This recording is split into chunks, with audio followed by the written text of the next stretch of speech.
Hello and welcome back to Minecraft with the Flash. I know it's been a little while, but I am back. I haven't been neglecting this world though, so I have a couple things to show you. Check it out. This is new, and some things underneath are new. So why haven't I shown any of this to you in a while? Well, as you might have noticed in the last few videos, I did not have the greatest of voices recently. In fact, I was sick for quite a while, and it was a very annoying cough that sort of kept me from doing more commentary on videos. In fact, you probably noticed that in the last couple of videos, I even had some real quick edits in the video because I coughed really loud into the microphone, which would not have been very pleasant for you to listen to. So that's the reason why it's been a while since the last episode, but I want to show you around a little bit with what I've done since you last were with me. And really, I was continuing to be nervous about this this way down into the ravine for mining purposes. So one of the things I decided to do was just build a staircase going all the way down to my branch mine area. So that's where I used to come down, right there. But now I've got a nice staircase that comes all the way down here and sort of goes into a nice circle all the way down to Y11 where I can mine. So that's sort of what I built when while I was gone, and it was kind of nice just playing without having to think about talking to you at the same time. It's not as easy as it might seem to play Minecraft and say interesting things to you all at once. So I built that. That'll be part of sort of my base area, which we'll continue to build here.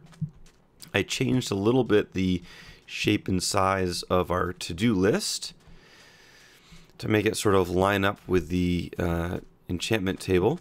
And so let's remind ourselves what we want to end up working on in the near future. Storage and living quarters. Well, the storage part we're going to take care of a little bit today. Automated sugarcane farm. That was an idea that I was very excited to see someone suggest, because I kind of was planning to do it anyway. So thank you, Kayleen, again for your suggestion. If any of you have more suggestions for the to-do list, feel free to type some comments in at the bottom of this video, and if I see some good ones, I will put it on the task board. So anyway, today I would like to do a little bit from this, a little bit from this, not a lot. And I also want to, this one's really important, sort of foundational to a lot of the things I want to do. I want to connect to Lilac Island via the Nether. So we're going to be working a little bit in the Nether today, trying to I guess my cough's not totally gone. Trying to connect this nether portal with a new nether portal that I'll build on Lilac Island. And once you start connecting through the nether, travel and exploration becomes a lot easier. So we're going to do that today. We should start with some storage. So as you can see over here, this is a mess. This is somewhat of a mess. I've run out of space. I don't want to keep building random chests up here. I want to start filling in an actual storage room. And I started digging out sort of a staircase shape here. I don't know how this is going to work, but I'm going to try it. So I'm going to have sort of 3 lines of chests on each level, and my plan is to sort of have building blocks here. Basically anything related to mobs or plants or anything living here, and then this level for valuable resources and equipment and things like that. So I am going to take a few minutes right now, and I'm going to gather up a lot of resources to build chests and trap chests, and I will be right back when I've installed some storage. Alright, welcome back everybody. I came down the steps a little bit to where I want to put my storage room, and it's noisy. There are a lot of mobs spawning in this ravine on the other side, and even right above me there's a skeleton. So just a reminder that I'm going to have to do some lighting up of the ravine and some surrounding caves to at least quiet things down a little bit, especially when we're trying to build. For now, I'm just going to turn down hostile creatures a little bit so they're not quite as distracting. So let's get started. The first thing I'd like to do, if my chests are going to go here, is right in front of each thing of chests, I want to place a crafting table. So once I pull things out, I often want to craft something with them. So I'm going to do that there. You saw me do this a little bit in the Hardcore Island episodes, but I kind of like how it looks to have the wooden chest sit on top of this polished diorite, which has an interesting color to it. So I'm going to set these up now. I'm saving my diamond pick for bigger projects than this, so that's why I'm using the iron one. So there we go. And now I am going to make half of my chests into trapped chests. So let me show you how to do that. To make a regular chest into a trap chest, you need tripwire hooks, and you build those with an iron on the top, planks on the bottom, and sticks in the middle. And you get 2 tripwire hooks, so I should get 18 of them. And then I'm going to turn this regular chest into trap chests, all 18. And the reason why I'm going to do that is because if I have regular chests, so this is a regular chest, and I place it, I can't place another regular chest next to that right there. I'm trying to place it right now, nothing's happening. But if it's a trap chest, it will place. And so this is how you can get chests to be next to each other. And so I'm going to take advantage of that. Trap chests send a redstone signal when they are opened, so you can set traps with them if you want. So what I'm going to do is I'm going to alternate a regular chest, trap chest, regular chest, like that, and then I'll alternate that going all the way down, like so. Alright, so that's the beginning of my storage. Now I'm going to want to put some signs in here. So I'm going to use stairs, and you can still open these chests with stairs on top of them, but from this side they look like regular blocks. So we'll put some signs on these stairs here to label what goes below and what goes above. Alright, so let's bring back this again. I started with regular chests, I think, so we'll put that layer there. And trap chest, regular chest, trap chest. And this is sort of how I'm going to do my first storage room. This is nothing fancy. I'm not... Oh, did I run out of... I ran out of regular chests. Trap chest. That doesn't work. I do have enough to build another one. Like that. Okay. So you can build storage systems with all kinds of fanciness going on, like automatic sorting systems, and I'll do all that kind of stuff in the future. But for right now, I just need simple, basic storage, and this will give that to me. So for right now, we'll start like this. So building blocks over here. I think what I'll do is start labeling these and getting things sorted, and when I have a system down that I feel will work well, I will come back. Well, it's not looking very pretty, but I think it's functional. And for today, that's really all I was hoping for. So up here I sorted out the blocks, wood, things that you make out of wood, like fences, fence gates, all kinds of crafted items. Sort of your basic cobblestone, dirt, gravel, and then all different stones here. Sand, glass, sandstone, and miscellaneous blocks. So I got some clay that I found in the rivers nearby, bricks, some stained clay, even some netherrack from the nether. This doesn't really have much in it yet. I might put wool in this one down here. Various plants, farming things, animal drops, hostile mob drops. So that sort of makes sense to me. And then down here, redstone materials, actual redstone. Tools, armor, weapons will go up here. Miscellaneous, sort of anything else down there. All the ores. And food. So this is my storage room for right now. Nothing fancy, but hopefully it'll work out pretty well for me. I moved my bed down here, and I can't sleep in it yet because there are too many mobs close by, and it wouldn't let me sleep.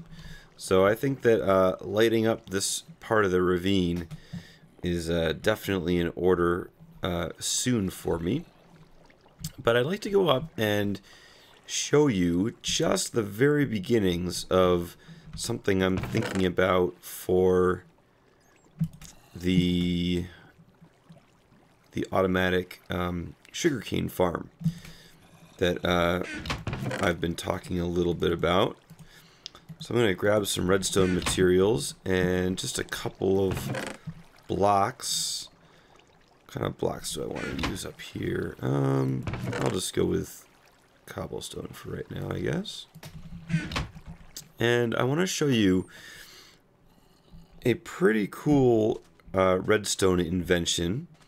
And this was invented by Etho. And he invented this back when the Redstone update came out for Minecraft, and a lot of these were new types of things. Now, when I harvest the sugarcane, I'm going to be using pistons to sort of push the sugarcane out and harvest it. But I don't want to have to press a button and manually decide when to harvest. I want to have a timer that tells it when to push the pistons automatically, so I don't have to do anything. And so this is a great timer invention called a hopper clock, or a hopper timer. So here are hoppers, and hoppers are very interesting. Hoppers are kind of like small containers. You see I can put things in them, like I can store that cobblestone in there. It's not going anywhere right now, so I'll take it out. And hoppers like to collect things that are above them, and they like to push things out to somewhere else at the bottom or to the side. And so I'll give you a little example here. If I hold shift and I put another hopper, place another hopper, it goes into it that direction. And that direction right there, you can see it. That means that anything I put into this hopper is going to get pushed into this one. So if I put that half stack of cobblestone in there, you can see one at a time they're leaving the hopper and they're filling this one up. Okay, so there's a lot of things you can do with hoppers, but right now I want to show you what happens if I have two hoppers pointed into each other. So if I put one cobblestone in there it will disappear and reappear because it's just going back and forth between the two hoppers. Let's see if I can grab it. Okay, I grabbed it. Now, if I put more than one, then what happens is only the one goes out and then comes back. It doesn't keep putting items over. So you can see it goes from 16 to 15, and this one just shows the one going in and out. Now, that's going to be true unless one of the hoppers is powered by redstone. And so if I place a block here, and I didn't make a button or anything. All right, I'm going to go back. I'm going to go make myself a few more redstone items that will be useful. Okay, so I'm going to use the lever here to power this block. Now, right now it's unpowered. So if I put a piece of cobblestone in there, it's going to go back and forth to the other hopper like I talked about before.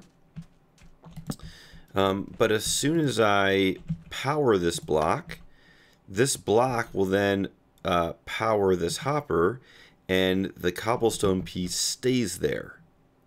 So that's kind of the idea behind this clock, is to power one of the hoppers so that the other one shoves all of the items into it, and then as soon as all the items are there, this one will be unpowered and this one will get powered, and then all the items will go back. And so you can then use that to, depending on how many items you put in, you have different amounts of time that will go past. Alright, let's see if we can get this guy. Yeah, come on over here. If you go over the water, which you don't like, there you go. This is dangerous. These guys are deadly. I'm just going to hit his feet until he dies. Alright, no ender pearl, unfortunately. Any others around? Is that a bat up here? Where'd you come from? I don't see any more at the moment. Oh, there's one right there. Let's see if we can get him to come on over.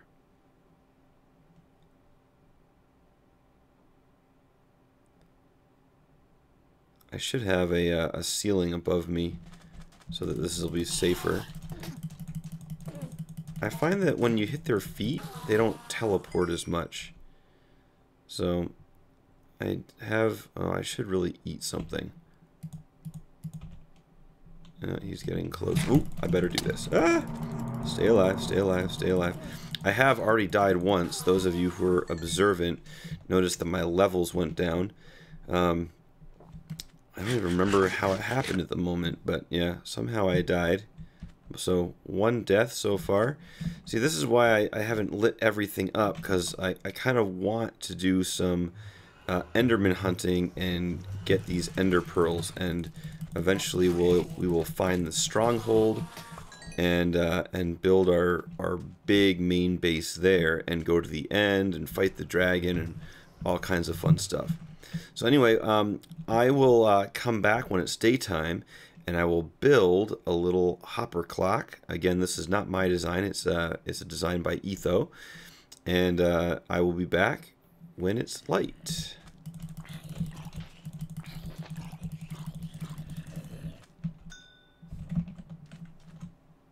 Alright, well, I've been busy because I realized to continue to show you the hopper clock tutorial, I'm going to need some sticky pistons. So I've been trying to figure out a way to find some slimes. But in the meantime, I've been digging a lot. I've been using up this pickaxe. I'm about halfway done with it. And I have enough levels to enchant another one. So I'm going to get some lapis. I always forget that. I'm going to get some lapis. I checked all of the possible enchants, and nothing was really that great. The pickaxe has an option for... I'm going to bring a chest with me also. There we go. So the pickaxe has Unbreaking 3 is the enchant that we will get, but there's also the possibility of something else as well. So we are going to hope. The ideal would be a fortune 3 with efficiency 4. We're going to put some lapis in here. We only need 3 right now, so we'll keep that there. You might also want to keep some iron in there and some sticks in there to build some things. Anyway, so with this diamond pick, we're going to get Unbreaking 3. Let's hope we get also Fortune, Efficiency, or Silk Touch. Alright, Silk Touch and Efficiency. That's a very good pick.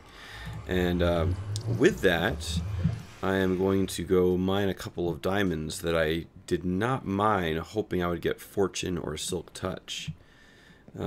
We still do not have any Fortune yet, but when we do, we'll be able to mine those ore blocks.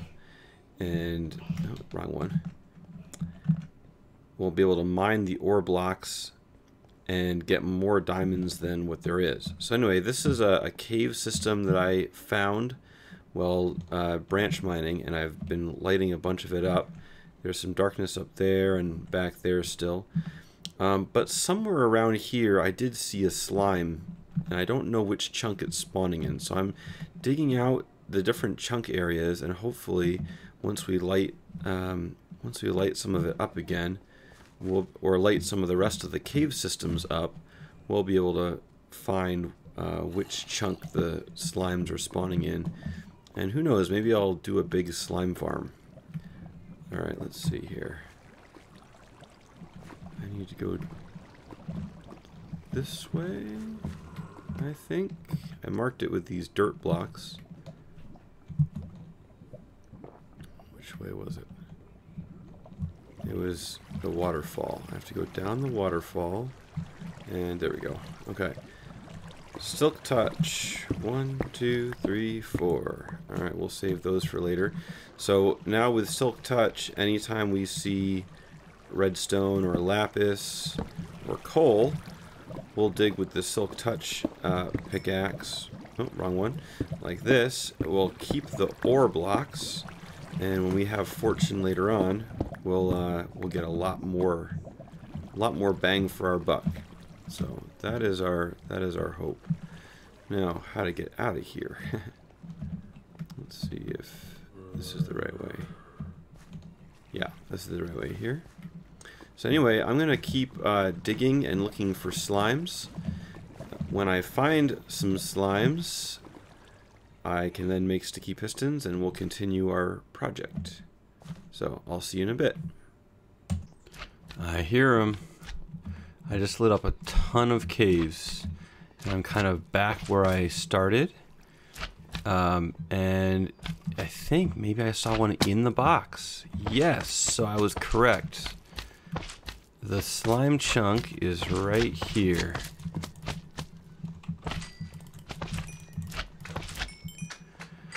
So I can always come down here to get some slimes.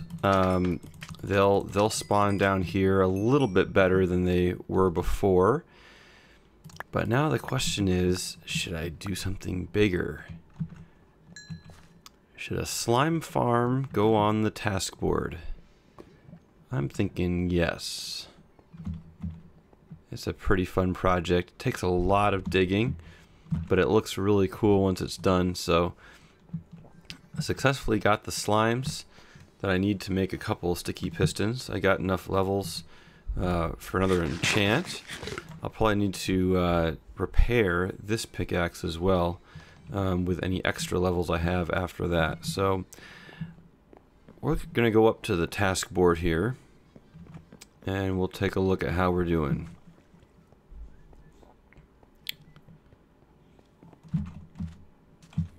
So here we go. Haven't done that yet. Did that. Storage and living quarters. I'm going to leave it up there though, because we have a lot of decorating and things to do down there. Automated sugarcane farm. We're still in the early stages of this. So, alright, so I got the slimes I need finally, and looks like I'll be able to get some more down there as well when I need them. So I'm going to go take a quick look at how long this episode is going, and if there's time, we might head to the Nether. Otherwise, we might save it for the next episode. But again, let me know in the comments what you want to get added to the task board, because we're doing a pretty good job right now getting things done. So I'll be back. Well, unfortunately, we don't have enough time left to go to the Nether, but we do have a couple minutes where I can sort of finish explaining how this hopper timer is going to work. So right now you can see that it's got this one piece of cobblestone going back and forth, and what I want to show you is when we put a comparator heading out of these hoppers. Oh, there's more than just a cobblestone in there. Let's take those out. There we go. So we have one cobblestone going back and forth, and anytime the cobblestone is sitting in the hopper, then the comparator that's next to that hopper reads that the hopper has something in it. So what I'm going to do is I'm going to freeze that cobblestone in this hopper, and you can see that this comparator is lit up. So the comparator reads containers behind it, and if anything's in there, it generates a redstone signal going out. And this one will do the same thing. So if I unpower this hopper, you can see the blinking back and forth as the cobblestone goes back and forth. So let me freeze that again, and let's actually do something with that redstone signal. So this is going to be the same on both sides. What happens is the comparator reads the cobblestone or whatever is inside the hopper. It pushes its signal through this block, which is powered now and powering this redstone. So the comparator is powering the redstone through the block. And now if I put a sticky piston next to the redstone's powered, so the piston will extend.